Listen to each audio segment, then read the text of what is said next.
जयपुर में महंगाई महारैली में राहुल का बड़ा बयान। हिंदू और हिंदुत्ववादी को लेकर बोले राहुल गांधी, दो शब्द का एक मतलब नहीं होता।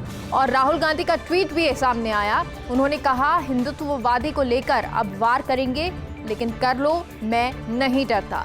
तो राहुल गांधी का ये जो ट्वीट है वो तब सामने आया है, तब उन्होंने किया है जब रैली में उन्होंने हिंदू और हिंदुत्ववादी की अलग अलग परिभाषा दी। हिंदुत्ववादी सुनकर ये मुझ पर वार करेंगे, कर लो, मैं नहीं डरता। ये राहुल गांधी का ट्वीट।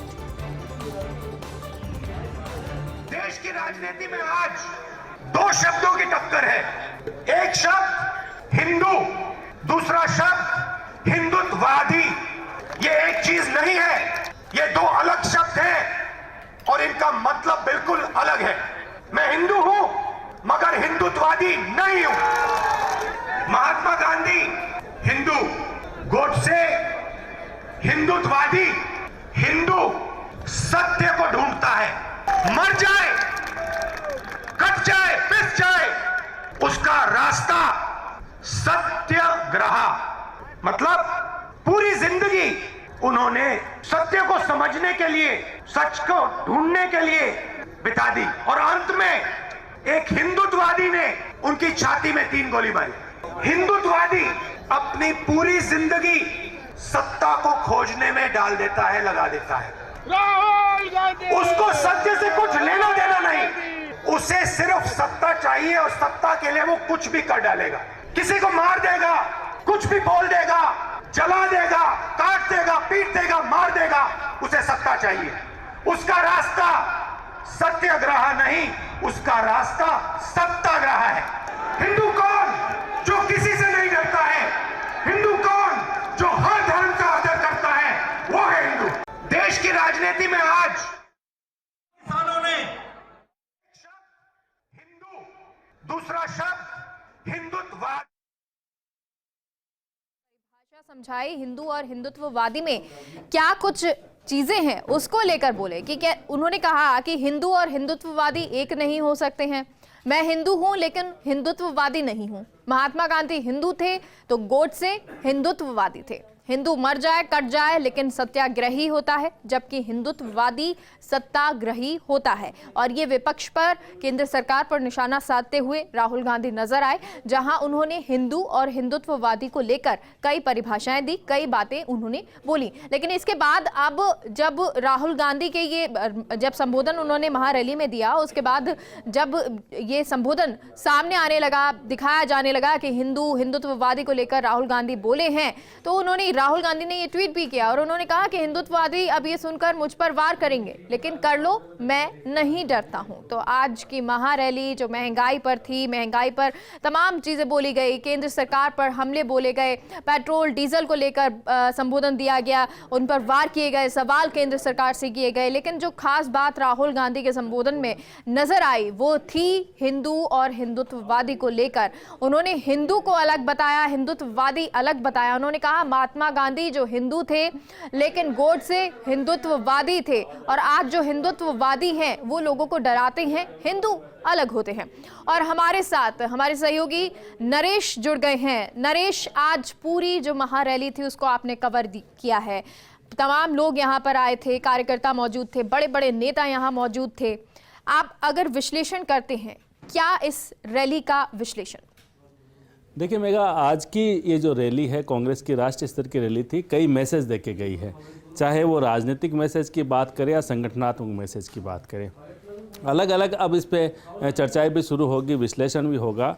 दो महत्वपूर्ण बातें हैं कि एक तो कांग्रेस ने जो महंगाई का मुद्दा है उसको अब राष्ट्रीय मुद्दा बनाने की जो शुरुआत की है जयपुर से, शंखनाद जो किया है, लगता है कि अब अन्य प्रदेशों में भी इसी तरह की राष्ट्रीय स्तर की रैली का नाम देके रैली और की जाएगी। लेकिन शुरुआत जयपुर से हुई है। और जहाँ तक बात करें कि राहुल गांधी का जो भाषण था, पहले यही माना जाता था कि राहुल गांधी है वो महंगाई को लेके ही एक तरह से अटैक करेंगे केंद्र पे, लेकिन आज उन्होंने एक नया मुद्दा जो हिंदू और हिंदुत्ववादी इसको भी छेड़ा है। तो इसको लेके एक नई बहस छिड़ी है, क्योंकि अब यूपी में चुनाव होने हैं और ये जो राहुल गांधी ने जो बात कही है इस पे ज़रूर अब बहस शुरू होगी। लेकिन राहुल गांधी ने ये भी कहा है चर्चा शुरू होने के बाद कि मैं डरता नहीं हूँ, जिसको बीजेपी के लोगों को जो भी इस पे करना है वो कर ले। यानी अब दो मुद्दे एक साथ आ गए, हिंदू का जो मुद्दा, हिंदुत्ववादी का मुद्दा, और दूसरा महंगाई का मुद्दा। ये दो मुद्दे आज जयपुर की रैली से निकले हैं। अब ये मुद्दे किस दिशा में जाएंगे, इससे कांग्रेस को कितना फ़ायदा होगा, भारतीय जनता पार्टी है वो इस पे किस तरह से अटैक करती है, ये भी देखना होगा। संगठनात्मक लिहाज से अगर हम बात करें तो आज का जो भाषण है इस रैली का पूरी तरह से राहुल गांधी पे केंद्रित रहा। हालांकि सोनिया गांधी आई थी यहाँ पे, मुख्यमंत्री अशोक गहलोत के आग्रह को वो नहीं टाल सकी और स्वास्थ्य कारण होने के बावजूद वो जयपुर की रैली में आई, मंच पे बैठी रही, लेकिन उनका भाषण नहीं रहा। यानी कि राष्ट्रीय अध्यक्ष की मौजूदगी में भी जो भाषण है वो राहुल गांधी का प्रमुख रूप से रहा। तो अब ये संकेत है कि आने वाले समय में राहुल गांधी ही फिर से कांग्रेस की औपचारिक रूप से कमान संभालेंगे, ये संगठनात्मक मैसेज है। और अगर बात करें राजस्थान के लिहाज से तो मुख्यमंत्री अशोक गहलोत की जो पॉलिटिकल जादूगरी की बात करते हैं हम लगातार, वो जादूगरी एक बार फिर से दिखी। एक तो ये कि पूरी जो कांग्रेस है, जो बात करें राष्ट्रीय स्तर की, वो तमाम कांग्रेस के नेता जयपुर में आए, मुख्यमंत्री के डिनर में शामिल हुए, और आज जिस तरह से एयरपोर्ट से लेके मंच तक जिस तरह से भाषण हुए, स्वागत हुआ, बातचीत हुई, उसमें ये दिखा कि 10 जनपद पे आज भी अशोक गहलोत का रुतबा उसी तरह से बरकरार है जैसे पहले रहता था। क्योंकि पहले ये तय नहीं था कि सोनिया गांधी यहाँ पे आएगी, लेकिन मुख्यमंत्री ने उनसे आग्रह किया तो वो आई यहाँ पे। भले ही वो भाषण न दे पाई लेकिन मौजूद रही इस रैली में।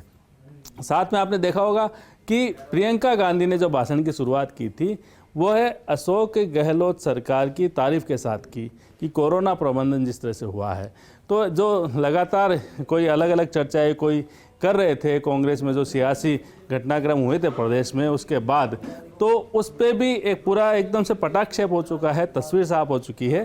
क्योंकि गहलोत सरकार की तारीफ राष्ट्रीय स्तर की रैली में होना ये बड़ा संकेत देता है कि राजस्थान सरकार की जो है किस तरह से जो आला कमान इसको देखता है, इनके कामों को किस तरह देखता है। और जो मुख्यमंत्री अशोक गहलोत के नेतृत्व की जो छाप थी वो इस रैली में साफ नजर आए, मंच से लेके जो भाषण में, इसके अलावा जो विभिन्न आयोजन हुए हैं, चाहे वो स्वागत की हम बात करें, एयरपोर्ट पर मुख्यमंत्री ने स्वागत किया, इसके अलावा OTS में जो कार्यक्रम रहा, मुख्यमंत्री आवास पे कार्यक्रम रहा, तो एक तरह से कांग्रेस को नई जो ऊर्जा है वो भी रैली देखी गई है। और राजस्थान के परिप्रेक्ष्य में हम बात करें तो जो राजस्थान में 2023 में जो चुनाव होने हैं उन चुनावों के लिए एक तरह से आज से यहाँ पे शुरुआत हुई है। इससे पहले आपने ध्यान होगा मेगा कि अमित शाह आए थे और ये माना जाता था कि भारतीय जनता पार्टी ने चुनावी शुरुआत उस कार्यक्रम से की है। तो कांग्रेस ने राजस्थान की अगर बात करें तो अगले चुनाव की तैयारियों की शुरुआत है वो आज से कर दी है। तो बिल्कुल। और देखिए नरेश, क्योंकि कैमरे की नज़र से हम हर चीज़ दिखाने की कोशिश करते हैं, लेकिन आप जब रिपोर्टर होते हैं, फील्ड में होते हैं, तो बहुत सारी आपकी नज़रें ऐसी कैच करती हैं चीज़ें जो फिर बाद में निकल के आती हैं। तो आज ऐसी मुख्य चीज़ें क्या रहीं, या ऐसी क्या चीज़ें रहीं, चाहे वो सिटिंग अरेंजमेंट हो या फिर मिलना किसी से हो या फिर राहुल गांधी का मिलना, बातें हो, क्योंकि कुछ सेकंड्स की भी बातें जो होती हैं या जो उनके एक्सप्रेशंस होते हैं वो बहुत कुछ कह जाते हैं। तो आज की क्या कुछ ऐसी मुख्य बातें हुई? देखिए, जैसे मैंने कहा कि हमने लगातार जो स्टेट हैंगर की बात करें रिपोर्ट, वहाँ पे की जो तस्वीर आप देखिए, जो अशोक गहलोत का जो स्वागत है राहुल गांधी का या सोनिया गांधी का, उसके बाद मंच पे कमलनाथ और अशोक गहलोत के बीच का एक जो सीन है वो भी काफ़ी रोचक है, वो भी देखना होगा। और अगर मंच की अगर हम बात करें तो गोविंद सिंह डोटासरा जो PCC प्रमुख है, चूँकि वो अब कहा जाता है कि वो लक्की जो PCC अध्यक्ष है कि उनके कार्यकाल में ये राष्ट्रीय स्तर की रैली हुई है। आज उनको जो स्वागत भाषण देने का भी उनको मौका मिला, और इसके अलावा प्रियंका गांधी से भी उन्होंने बातचीत की, वो भी एक अच्छा अवसर उनको मिला है। तो एक तरह से आला कमान की नज़र में आने का मौका उनको मिला। बाकी अगर तस्वीरों की बात करें तो उन तमाम नेताओं को जो है मंच पे जगह दी गई जो राष्ट्रीय स्तर के नेता माने जाते हैं। राजस्थान सरकार के मंत्रियों की बात करें, और दूसरी महत्वपूर्ण बात है, जब रैली में जो लोग आ रहे थे, प्रदेश के विभिन्न हिस्सों से जो लोग आ रहे थे, दूसरे प्रदेश से जो लोग आ रहे थे, वो ये तो ज़रूर कह रहे थे कि ये कांग्रेस की पिछले लंबे समय की अगर बात करें तो ये सबसे बड़ी रैली है। जी। तो जयपुर में ये सबसे बड़ी रैली हुई है, क्योंकि हम भीड़ का भी अगर आकलन हालांकि सब अपने अपने स्तर पे कर रहे हैं, लेकिन ये सही है कि जो विद्याधर नगर का स्टेडियम है, जो जयपुर का सबसे बड़ा स्टेडियम अब माना जाता है, पहले अमरूद के बाग को माना जाता था, और ये स्टेडियम जो है आज भरा हुआ नजर आया, और ना सिर्फ स्टेडियम के बाहर भी उतनी ही भीड़ नजर आ रही थी। तो सफल रैली एक तरह से हो सकती है। बहुत बहुत शुक्रिया।